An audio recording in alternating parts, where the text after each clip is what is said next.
It is 30 minutes past 8 on a Tuesday night, and the wind on the rooftop of the summit cuts through my designer blazer like a knife forged from January air. Below me, Manhattan stretches out in a glittering grid of ambition, yellow cabs threading through streets, office towers blazing with late-night greed, the kind of view that costs $500 per glass of wine to witness. I'm holding that glass now, vintage Cabernet, the color of old money, watching it ripple as my hand trembles slightly in the cold. This party is mine, all mine. 50 guests from the financial elite celebrating my secret promotion to VP at Carmichael and Associates. At 30 years old, I've just secured a position most people spend 2 decades clawing their way toward. The firm manages $3.7 billion in assets, and now I'm one of 5 people with signing authority. I should feel triumphant. Instead, I feel hollow. 2 weeks ago, I invited my parents and my sister Madison to celebrate my 30th birthday at a pizza place in Brooklyn. Not fancy. I wanted it casual, comfortable, family. They flaked. Madison needed healing time in Aspen after getting fired from her 3rd marketing job in 2 years. Mom said, and I can still hear her voice perfectly, "We need to support your sister right now, Natasha. You're independent. You don't need us." So I rented this rooftop to prove she was right, to prove I didn't need them, to celebrate alone, surrounded by colleagues and clients who respect my work but don't really know me.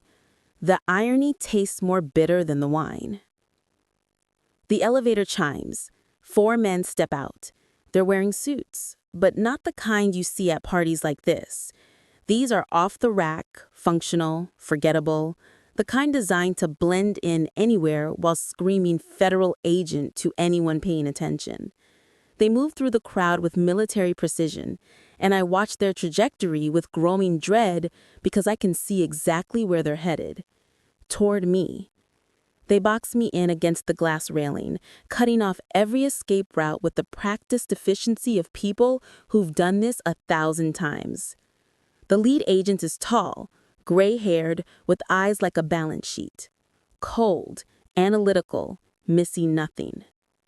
"Natasha Hill?" he says. It's not a question. He flashes a badge and I catch the words Federal Bureau Investigation before he continues. "You're being detained under the Espionage Act. We detected a physical breach at your Hill industrial facility. Secure communications suggests you sold access code protocols to a third party." The world tilts. Espionage Act. Those words don't belong in my life. I invest in industrial real estate. I flip warehouses. I run a quiet side business managing server farms for defense contractors. Everything is legal, licensed, compartmentalized. Everything is. "I didn't sell anything," I managed to say, but my voice sounds distant like it's coming from underwater. "You'll have an opportunity to explain that," Agent Miller says, reading my name from the employee ID badge still clipped to my blazer. "Right now, you're coming with us." My colleagues are staring. James Carmichael, the senior partner, looks horrified. The clients I've spent months courting are pulling out their phones, probably already drafting emails to distance themselves from whatever scandal I'm about to become. My career is dying in real time, suffocating under the weight of assumptions and liability concerns. They escort me to the service elevator. No handcuffs. That's something, at least. But the message is clear. I'm not under arrest, but I'm absolutely not free. We descend 43 floors in silence, broken only by the pneumatic hiss of the elevator and the hammering of my pulse. The alley behind the building smells like garbage and rain. Parked between 2 dumpsters is a vehicle that looks like a black armored truck fused with a mobile command center. The acronym SCIF floats through my memory from some defense contract briefing. Sensitive Compartmented Information Facility. A portable room designed to prevent any signal from getting in or out. This is real. This is happening. They lead me inside and the door seals with a sound like a bank vault closing. The interior is cramped, clinical, packed with monitors and communications equipment. There's a metal table bolted to the floor and two chairs that look distinctly uncomfortable. Everything is gray or black. Everything is cold. "Sit," Miller says. And I sit. Another agent, younger, starts setting up recording equipment. Miller places a tablet on the table between us, and I can see surveillance feeds, multiple angles of a building I recognize with a sick jolt of understanding. The gray box, my warehouse, except it's not really a warehouse. At 2020 Eastern Standard Time, we detected an unauthorized breach at the facility registered to Hill Industrial Holdings. This facility houses server infrastructure for multiple Department of Defense contractors. The breach triggered a silent alarm connected to FBI Cyber Division. 3 minutes ago, we observed two individuals cutting through the secondary lock. He slides the tablet toward me. On the screen, I can see two figures in hoodies using bolt cutters on a heavy-duty padlock. The live time stamp reads 20:40:15 Eastern Standard Time. "That's happening right now," I whispered. "That's happening right now. And earlier today, we intercepted communication suggesting you facilitated this breach. So I'll ask you directly, Miss Hill, who did you sell access to?" "I didn't sell access to anyone. I would never." My phone vibrates in my jacket pocket. The agent who patted me down earlier must have missed it, or maybe they left it deliberately. Miller glances at it. "Check it," he says. I pull out my phone with shaken hands. There's a text message from Madison sent at 20:20 p.m. Eastern Standard Time. I open it, and the words are so absurd, so catastrophically wrong, that I have to read them 3 times before they make sense. Madison, money received. Just sold your rusty old storage unit to Quick Flip. $350,000 cash wired. They wanted it tonight. Don't worry, I put the money in the family trust for my startup. You're welcome. For a moment, I can't breathe, can't think, can't process what I'm reading. Then I look up at Agent Miller, and I can feel something shifting in my chest. Not panic anymore. Something colder. Something sharper. "I didn't sell state secrets," I say slowly, each word precise like a surgical cut. "My idiot sister just sold the building to a predatory wholesaler for the price of a used Ferrari." Miller reads the text. His expression doesn't change, but I see the subtle shift in his posture. The tension in the room tilts on its axis. I'm no longer the primary suspect. I'm a victim of identity theft who happens to own a federal security asset. 5 minutes have passed inside the skiff, but it feels like hours. Agent Miller leans back in his chair, calculating. The other agents are making phone calls, coordinating something I can't quite hear. The surveillance feeds on the tablet show the two figures at my warehouse still working on the lock. "Explain the asset," Miller says. I take a breath, organizing my thoughts. This is like explaining a magic trick. The effect is impressive, but the method is mundane once you understand it. "In 6 years, I bought that property for $800,000. It's in an industrial zone 40 minutes outside the city. No residential neighbors, no foot traffic, no reason for anyone to drive past it unless they're specifically going there. To my sister Madison, who visited exactly once when I bought it, it looks like an abandoned warehouse. Concrete walls, no windows, no signage, surrounded by a chain-link fence. She called it a dump and never went back. But it's not a dump. It's a gray box. A secure server facility for defense contractors who need off-site backup infrastructure. The building has no windows because windows are a security liability. They allow visual surveillance and potential sniper angles. There's no signage because the whole point is operational security. The passive security Madison saw, just a fence and cameras, is deliberate. Armed guards attract attention. An unmarked building in an industrial zone doesn't. "And Quick Flip?" Miller prompts. I pull up my email on my phone, finding the message I flagged last week, but hadn't had time to investigate. Quick Flip Ventures is a real estate wholesaling company. They specialize in distressed properties, foreclosures, abandoned buildings, and estate sales. 1 week ago, they used satellite imagery to scout the area. I show Miller the email, cold outreach, asking if I'd be interested in selling. I responded with a polite no and assumed that was the end of it. "What do they see in satellite photos?" Miller asks. "Industrial cooling towers, high-grade HVAC systems, the kind of infrastructure you'd need for a massive server farm." I meet his eyes. They think it's a private crypto mining facility. Millions of dollars in equipment, abandoned or forgotten, just sitting there waiting to be salvaged. Understanding crosses Miller's face. They're not trying to breach a government facility. They're trying to loot what they think is private property before the owner notices. Exactly. They probably plan to strip the cooling systems, steal the servers, and disappear before I can file a police report. What they don't know is that cutting that lock triggered a federal alarm tied to counterintelligence monitoring. Miller taps something on his tablet. "We have a tactical team en route. They'll be on site in approximately 8 minutes. He pauses. Quick Flip is about to have a very bad night. There's something almost satisfying about that image. Thieves breaking into what they think is an abandoned building only to find themselves surrounded by federal agents. But the satisfaction is quickly overtaken by a darker realization. Madison committed wire fraud and identity theft.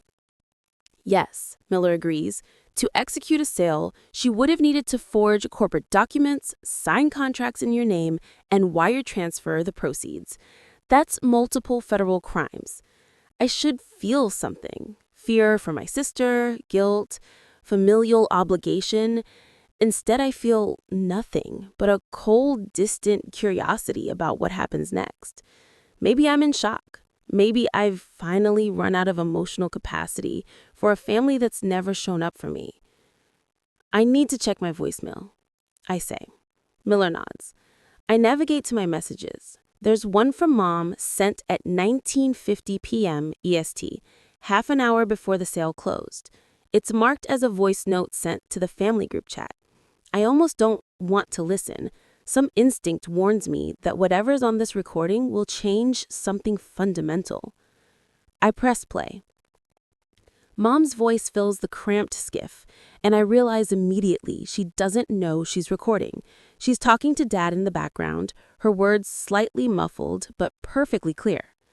"I blocked Natasha so she can't whine about this. Just sell the warehouse, Madison. She's hoarding that junk while you suffer. Consider it restitution for us raising such a selfish daughter."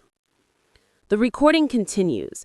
Something about how I've always been difficult, how I never needed them the way Madison does, and how it's only fair the golden child gets something for once. Then it cuts off. I sit very still. Something inside me, something I've carried my entire life, simply stops. It's like a motor that's been running constantly, so constant I didn't even notice the noise until it ceased.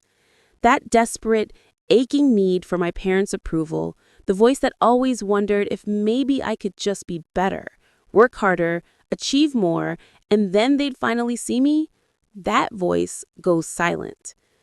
They didn't just steal from me. They felt entitled to rob me. They called it restitution for raising me. "Ms. Hill?" Miller's voice sounds distant. I look up at him and I can feel my expression settling into something new, something colder. "My mother just admitted to conspiracy to commit wire fraud on a recorded line. She blocked my number so I couldn't interfere, then encouraged Madison to sell property she knew wasn't theirs." Miller and the other agents exchange glances. The younger agent makes a note.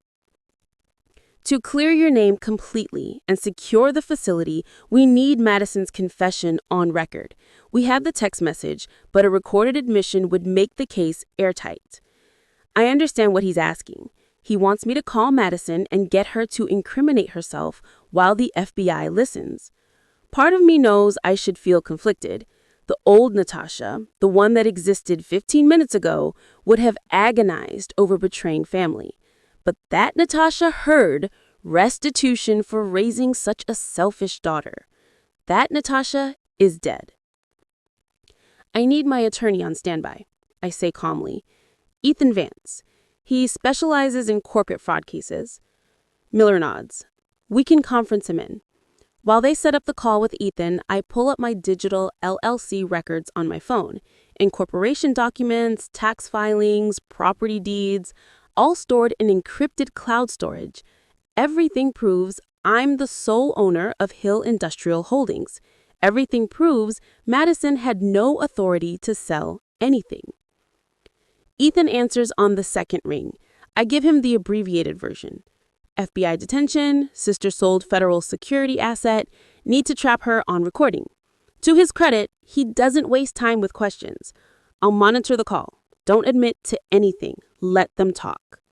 Miller connects my phone to the FBI's forensic recording system. Every word of the upcoming conversation will be documented, timestamped, and legally admissible. Make the call, Miller says. I pull up Madison's contact and switch to FaceTime. My finger hovers over the call button for just a moment. This is the point of no return. Once I make this call, I'm not just cooperating with the FBI. I'm actively participating in my family's destruction. I think about the voicemail. Restitution for raising such a selfish daughter. I press the button. The FaceTime call connects after 3 rings, bridging the distance between 2 very different worlds. You saw what Quick Flip wanted you to see, I interrupt. They identified it as a potential crypto mining farm and planned to loot the equipment before I noticed. They cut the perimeter lock approximately 30 minutes ago.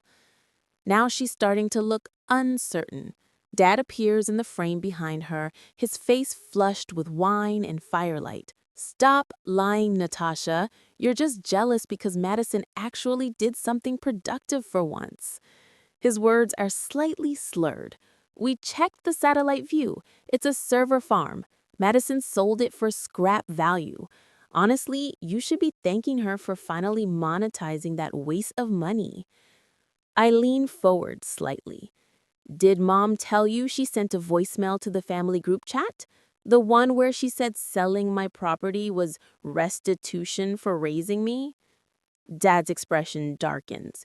Your mother was just, you're always so dramatic, Natasha, so ungrateful. We gave you everything, and this is how you... Agent Miller makes a subtle gesture. On one of the surveillance monitors, I can see new movement at the warehouse. The Quick Flip team has breached the inner door. They're inside now, standing in the entry corridor, probably confused by how clean and operational everything looks for an abandoned building. And then, on the feed, I see the tactical team moving in. Black vehicles, agents in full gear, surrounding the building with the swift precision of a closing fist. This is it. The moment everything goes from theoretical to devastatingly real. The call counter ticks past the 5-minute mark as Mom appears on the screen, squeezing into the frame next to Dad. The 3 of them are clustered together on a leather sofa that probably costs more than most people's monthly rent. The Aspen cabin's warm lighting making them look like a Norman Rockwell painting of family togetherness gone wrong. Natasha, honey, I know you're upset, but you have to understand, Madison needed this. She's been through so much with losing her job, and you've always been so independent. You don't need that old warehouse. We were helping both of you. By stealing from me? I ask. It's not stealing when it's family, Dad interjects. It's sharing. It's taking care of each other, something you've never understood. The agents in the skiff are watching this like it's a master class in narcissistic family dynamics. The younger agent looks almost uncomfortable, like he's witnessing something too intimate, too raw. Mom continues, and now I can hear the shift in her tone. She's moving from placating to guilting. Besides, we already spent some of the money, sweetie. We put $50,000 down on a luxury RV. It's non-refundable. The dealer made that very clear. If you ruin this deal somehow, if you try to reverse the sale, you'd be stealing from our retirement. Is that really what you want? I let the silence stretch for a moment. Let them think they've made a good point, then speak very carefully. You spent stolen money on an RV deposit. That's receiving stolen property. Under federal law, depending on how the prosecutor wants to charge it, it could also be money laundering under the RICO statutes. Dad's face goes red. Oh, don't start with your legal nonsense. You're not a lawyer, Natasha. You're just trying to scare us because you're bitter. Actually, Ethan's voice cuts in through the conference line, and I see Madison jump slightly for the unfamiliar sound. Mr. and Mrs. Hill, this is Ethan Vance, Miss Hill's attorney. I'm currently on a recorded line with the FBI. You've admitted to knowingly spending money you believed came from the sale of property you knew you had no legal right to sell. That creates significant legal exposure for you. The color drains from Mom's face. Madison is looking at the screen now, really looking, and I can see her starting to piece things together. The background behind me, the strange acoustics, the fact that I'm not celebrating, not angry, just cold. Quick Flip said it was a private sale, Madison said, her voice rising with panic. They promised to handle all the legal paperwork. They said as long as I had authorization, it was fine. They played you, Madison. They preyed on your laziness. They knew if they offered a fast cash closing and promised to handle the legal stuff, you wouldn't ask questions. They wanted to get in and strip the equipment before I noticed. They cut the lock at 2020 Eastern Time. I turned my phone camera slightly, just enough to show Agent Miller's badge and the interior of the mobile command unit. The FBI seal is clearly visible on one of the monitors. I'm not at a party anymore, Madison. I'm in federal custody because your fraudulent sale triggered a terrorism alert on a classified facility. The reaction is immediate and visceral. Madison's champagne glass slips from her hand, spilling golden liquid across the expensive cabin floor. Dad starts to stand, then sits back down. Mom's hand flies to her mouth. That's not possible, Madison stammers. It was just a warehouse. You said it was just for storage. You said, I never told you what I used it for, I correct her. You assumed it was worthless because it looked worthless. That was the entire point of the design. Oh God, oh God, oh God, Madison whispers. Oh God. Ethan's voice comes again through crisp and professional. Mr. and Mrs. Hill, the FBI is currently tracking your location via this call. You've admitted on a recorded federal line to knowingly spending money you believed came from the sale of a property you knew you had no legal right to sell. That creates significant legal exposure for you. The color drains from Mom's face. Madison is looking at the screen now, really looking, and I can see her starting to piece things together. The background behind me, the strange acoustics, the fact that I'm not celebrating, not angry, just cold. Quick Flip said it was a private sale, Madison said, her voice rising with panic. They promised to handle all the legal paperwork. They said as long as I had authorization, it was fine. They played you, Madison. They preyed on your laziness. They knew if they offered a fast cash closing and promised to handle the legal stuff, you wouldn't ask questions. They wanted to get in and strip the equipment before I noticed. They cut the lock at 2020 Eastern Time. The reaction is immediate and visceral. Madison's champagne glass slips from her hand, spilling golden liquid across the expensive cabin floor.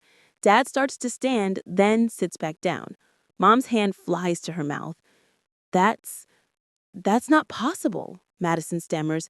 It was just a warehouse. You said it was just for storage. You said, I never told you what I used it for, I correct her. You assumed it was worthless because it looked worthless. That was the entire point of the design. Oh God. Oh, God. Oh, God, Madison whispers. Oh, God. Ethan's voice comes in again through, crisp and professional. Mr. and Mrs. Hill, the FBI is currently tracking your location via this call. You've admitted to knowingly spending money you believed came from the sale of a property you knew you had no legal right to sell. That creates significant legal exposure for you. The color drains from Mom's face. Madison is looking at the screen now, really looking, and I can see her starting to piece things together. The background behind me, the strange acoustics, the fact that I'm not celebrating, not angry, just cold. Quick Flip said it was a private sale, Madison said, her voice rising with panic. They promised to handle all the legal paperwork. They said as long as I had authorization, it was fine. They played you, Madison. They preyed on your laziness. They knew if they offered a fast cash closing and promised to handle the legal stuff, you wouldn't ask questions. They wanted to get in and strip the equipment before I noticed. They cut the lock at 2020 Eastern Time. The reaction is immediate and visceral. Madison's champagne glass slips from her hand, spilling golden liquid across the expensive cabin floor. Dad starts to stand, then sits back down. Mom's hand flies to her mouth. That's not possible, Madison stammers. It was just a warehouse. You said it was just for storage. You said, I never told you what I used it for, I correct her. You assumed it was worthless because it looked worthless. That was the entire point of the design. Oh, God. Oh, God. Oh, God, Madison whispers. Oh, God. Ethan's voice comes in again, through crisp and professional. Mr. and Mrs. Hill, the FBI is currently tracking your location via this call. You've admitted on a recorded federal line to knowingly spending money you believed came from the sale of property you knew you had no legal right to sell. That creates significant legal exposure for you. The color drains from Mom's face. Madison is looking at the screen now, really looking, and I can see her starting to piece things together. The background behind me, the strange acoustics, the fact that I'm not celebrating, not angry, just cold.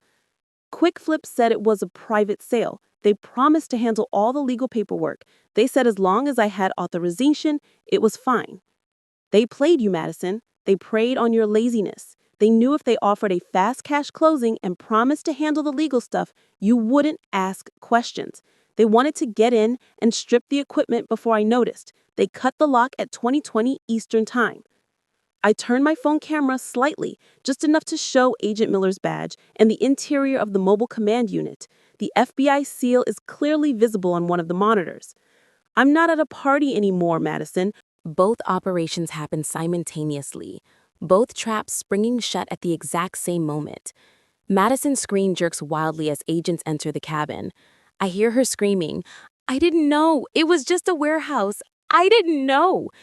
An agent's face appears in the camera, professional and distant. Madison Hill, you're under arrest for wire fraud, identity theft, and violations of the Computer Fraud and Abuse Act. You have the right to remain silent. The feed shows her being forced to the ground, hands cuffed behind her back. Mom is crying. Dad is shouting something about lawyers. The warm twilight glow of the cabin now feels like a spotlight, exposing every ugly truth. And then I hear the sound I've been waiting for. No bail will be offered due to flight risk and the sensitive nature of the compromised asset. No bail. Madison will remain in federal custody until trial. The phone feed cuts to black as the agent sees it as evidence. By 10 o'clock, the skiff has fallen silent except for the hum of electronics and the distant sounds of the city outside. Agent Miller is reviewing notes with another agent. Ethan's voice comes through the speaker, calm and measured. Natasha, are you still there? I'm here, I say. The FBI will need a full statement tomorrow, but you're cleared of all suspicion. I'll handle the civil side. Quick Flip will definitely try to sue for return of the purchase price, and your family will be caught in the middle. I think about that for a moment. Quick Flip paid Madison $350,000 for a building she didn't own.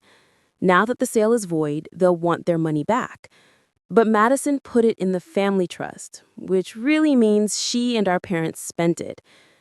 How much did they spend total? I ask. Ethan rustled some papers from the recorded call. $50,000 on the RV deposit, so we're looking at $50,000 spent from the $350,000. I say slowly, understanding the full picture now. QuickFlip will sue for the full amount. When Madison and my parents can't pay it back, QuickFlip will seek restitution through asset seizure. Ethan finishes, and since your parents admitted on a federal recording that they knowingly participated in spending the proceeds, they're jointly liable. They'll have to liquidate assets to avoid criminal charges for unjust enrichment.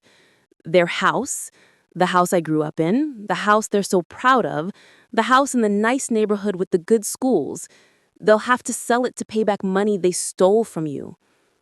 I remember Mom's voicemail again. Consider it restitution for us raising such a selfish daughter. Restitution, I murmur. What was that? Ethan asks. Nothing, just irony. Agent Miller disconnects from his call and turns to me. Miss Hill, you're free to go. We'll need you to come to the field's office tomorrow at 10 a.m. to provide a formal statement. The U.S. attorney will want your testimony for the prosecution.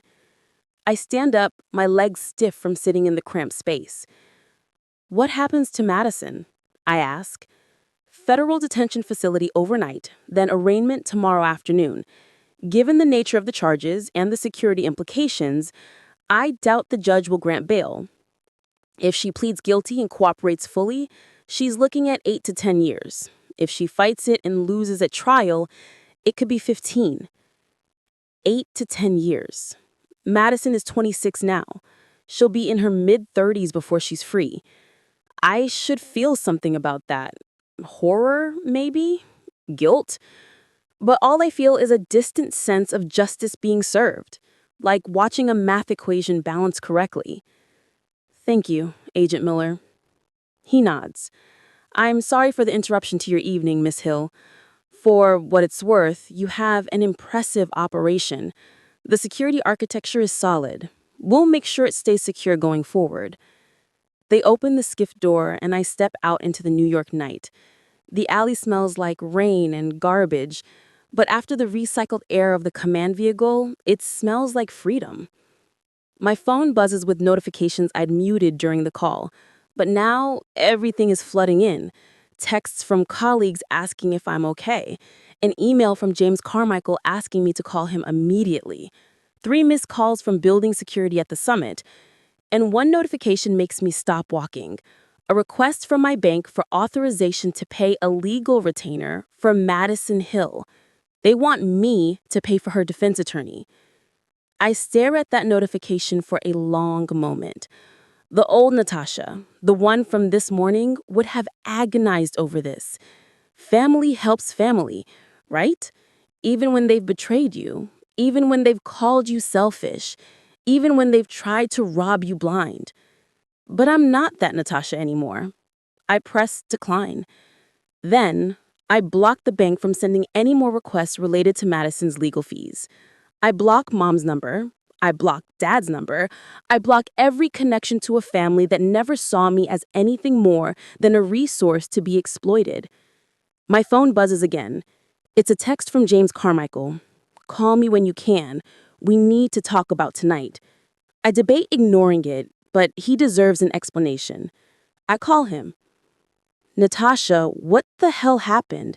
He sounds more confused than angry. I give him the sanitized version. My sister committed identity theft and wire fraud. I cooperated with the FBI to resolve it. I'm cleared of all wrongdoing. The firm's name won't be involved in any negative publicity. There's a long pause. Jesus, Natasha. I'm sorry. I can't even imagine. Take tomorrow off. Take the whole week if you need it. We'll handle everything here. Thank you, James. I'll be in on Monday then. One more thing, he says. The partners and I were talking while you were indisposed. The promotion is still happening. The FBI showing up doesn't change the fact that you've earned it. Actually, the way you handled yourself tonight, staying calm, cooperating, protecting the firm, that's exactly the kind of judgment we need in a VP. We're lucky to have you. I close my eyes. Thank you. After we hang up, I stand in the alley for a moment, letting the reality settle over me. I was detained by the FBI, watched my sister get arrested, orchestrated the financial ruin of my parents, and somehow still came out with my career intact. The rooftop party at the summit is probably still going on, but I have no desire to go back. Instead, I start walking toward the subway. My apartment is only 20 minutes away if the trains are running on time. As I walk, my phone buzzes one more time tonight. It's an unknown number. I almost don't answer, but something makes me pick up. Miss Hill, this is Special Agent Brooks, FBI Cyber Division. Agent Miller asked me to call you. We've secured your facility and removed the Quick Flip team. You'll need to have your security company reset the access codes, but there's no structural damage. The asset is secure. Thank you, Agent Brooks. One more thing, she says. We ran the forensics on Quick Flip's planning documents. They'd been surveilling your property for 3 weeks, waiting for an opportunity. When your sister's fraudulent sale came through, they jumped on it immediately. If you hadn't had the security protocols in place, they would have stripped that facility bare and disappeared. Your preparation saved millions in assets. After she hangs up, I think about that. 6 years ago, when I bought that property, I built it exactly right. Unmarked, unassuming, legally armored with LLCs and federal contracts and silent alarms that would trigger if anyone tried to breach it. Madison thought I was hoarding junk. My parents thought I was being selfish. They never bothered to ask what I was building, what I was protecting, what I'd worked so hard to create. They just assumed I didn't deserve it. I reach the subway entrance and pause at the top of the stairs. Below me, the city continues its eternal motion. Trains running, people moving, life happening whether you're ready for it or not. My phone buzzes one final time tonight. It's an email from QuickFlip's legal team, sent to Madison's email, but CCing me since my name is on the property records. The subject line reads, "Immediate demand for return of fraudulent purchase price." I open it and read the first few lines. We have become aware that the sale of the property located at Redacted was executed without proper authorization.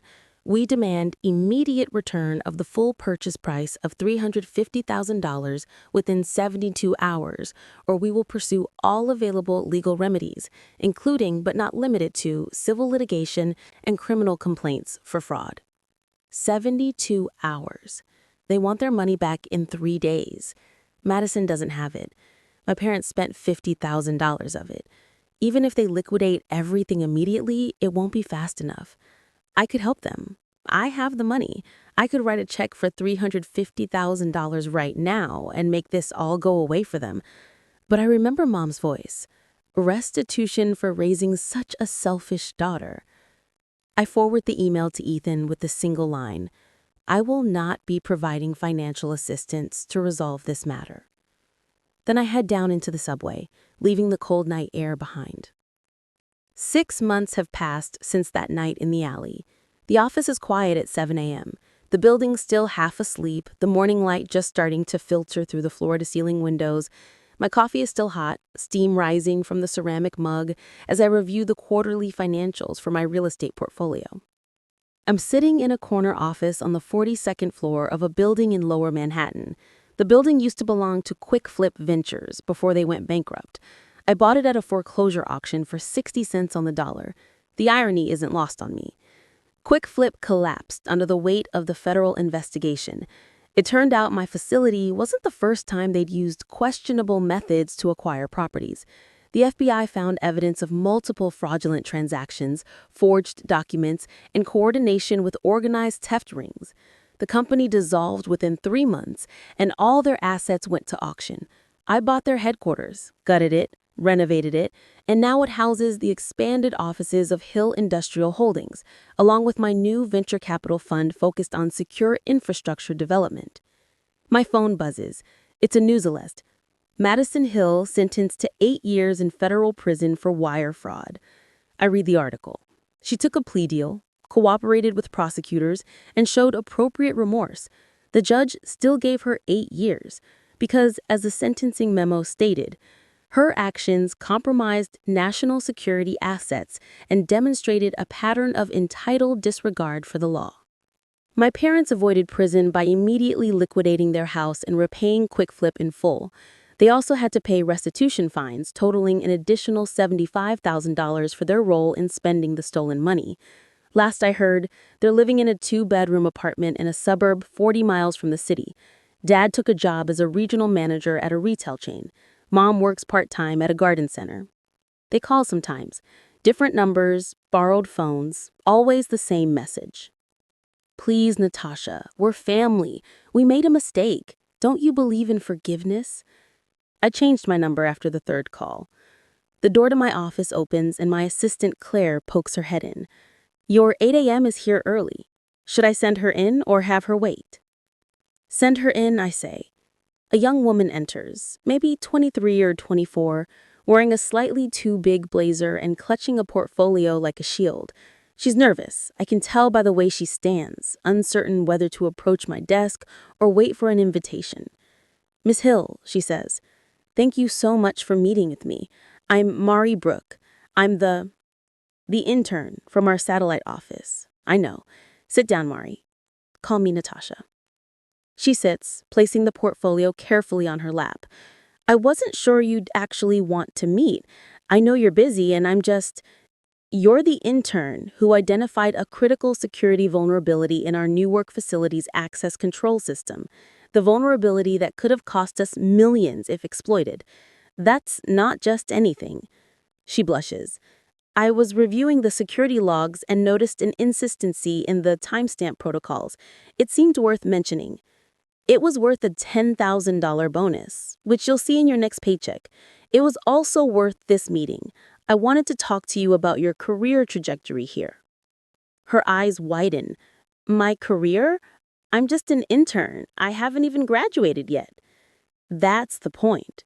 You're smart, detail-oriented, and notice things other people miss. Those are the qualities I hire for. I'm offering you a full-time position starting after graduation, junior analyst with a clear path to senior roles if you perform. She stares at me. I don't know what to say. Say yes or no. But while you're deciding, I want to know something. Do you have family support for this career path? The question catches her off guard. I'm not really. My parents wanted me to be a doctor or a lawyer. They think what I'm doing, cybersecurity, risk analysis, isn't prestigious enough. They didn't even come to my college graduation last month. There it is, that familiar ache of family disappointment. I lean forward. Let me tell you something, Mari.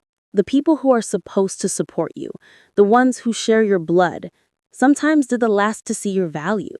Sometimes they're so invested in who they think you should be that they can't see who you actually are. She nods slowly. You don't need their validation, I continue. You need your own standards, your own goals, your own definition of success. Build something so solid, so legally protected, so strategically positioned that nobody can take it from you. Not family, not competitors, not anyone. Is that what you did? She asks quietly. I think about the gray box facility, still operating, still secure, now valued at $14 million after I expanded the contracts. I think about this building, bought from the ashes of the company that tried to rob me. I think about the career I built in spaces where nobody expected me to succeed. Yes, I say. That's exactly what I did. She straightens in her chair, then nods. Yes, I accept the position. Good. I stand and extend my hand. She shakes it, her grip firmer now, more confident. Welcome to Hill Industrial Holdings, Mari. I expect great things from you. After she leaves, I turn back to the window. The sun is fully up now, burning off the morning haze, revealing the city in sharp relief. Somewhere out there, my parents are probably getting ready for their retail shifts. Madison is in a federal facility, counting down 8 years in a 6x8 cell. I should feel triumph, or guilt, or something more dramatic than this quiet, settled peace. But I don't need drama anymore. I don't need validation from people who never valued me. I don't need to prove anything to anyone except myself. My phone buzzes with a calendar reminder. 10 a.m. Site visit to Gray Box facility for DoD contract renewal. I gather my things and head for the elevator. As I wait for it to arrive, I catch my reflection in the polished steel doors. The woman looking back at me is 30 years old, successful by any metric that matters, and completely and finally free from the weight of family obligation. The elevator arrives with a soft chime. I step inside, and the doors close on the old version of myself, the one who threw parties to prove she didn't need anyone, the one who answered every call from her parents hoping this time would be different, the one who measured her worth by other people's approval. That version of Natasha Hill is gone. This version built empires in the dark and let her enemies destroy themselves in the light.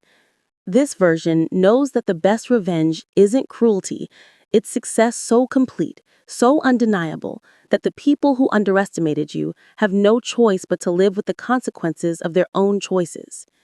As the elevator descends toward the lobby, toward another day of building, protecting, and succeeding on my own terms, I allow myself the smallest smile, not because my family suffered, but because I survived them.